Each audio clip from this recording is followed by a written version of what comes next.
Kaya nga eh, kasyang-kasya, kahit maraming matutulog. Ang galing, may foam. Pwede ba akong may gadyan, bebang? Oo naman, para sa atin talaga yan. Ang lambot-lambot.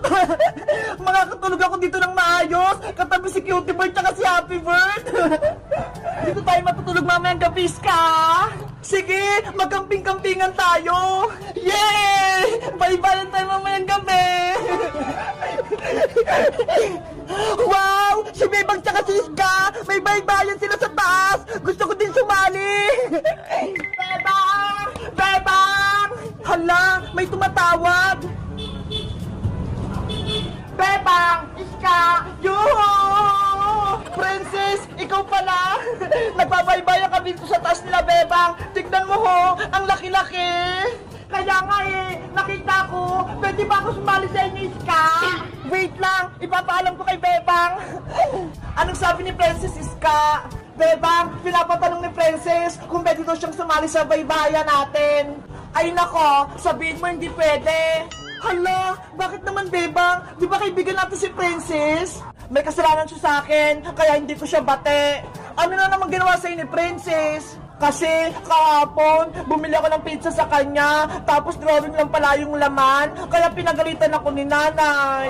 Si Princess talaga, pasaway na. Iska, ano? Pumapayag na ba si Bebang? Sabihin mo, Iska, hindi pwedeng makipaglaro sa atin si Princess.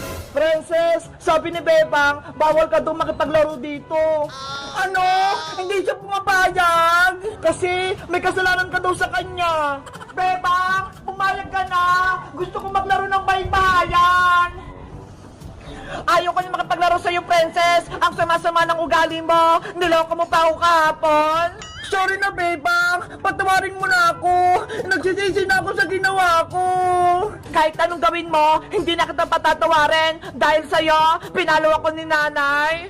Oh, Bebang, please. Kayo na lang kaibigan ko. Kaya payagan niyo na ako makipaglaro sa inyo.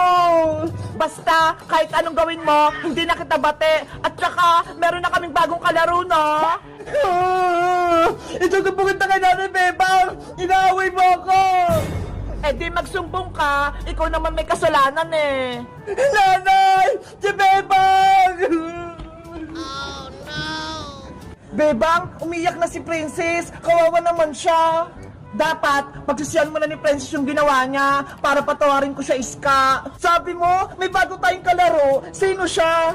Ayaw nga, no? Muntigan ko nang makalimutan. Excited ka na ba, Iska? Kung sino siya? Oo, ipakilala mo na siya sa akin. Bilis! Ipinapakilala ko na sa'yo ang bago nating kalaro. Lumabas ka na! Hello, Ate Iska. Hello, Ate Bebang. Namiss niyo po ba ako? Mateo! Ikaw ba yan? Ang laki-laki mo na ha! Ngayon lang kita nakita! Ate Iska, tingnan mo po. Bungin na po para si Ate Princess. Ayaw nga no! Wala ka nang ngipin sa harap! Mateo, halika na! Maglaro na tayong baybayan!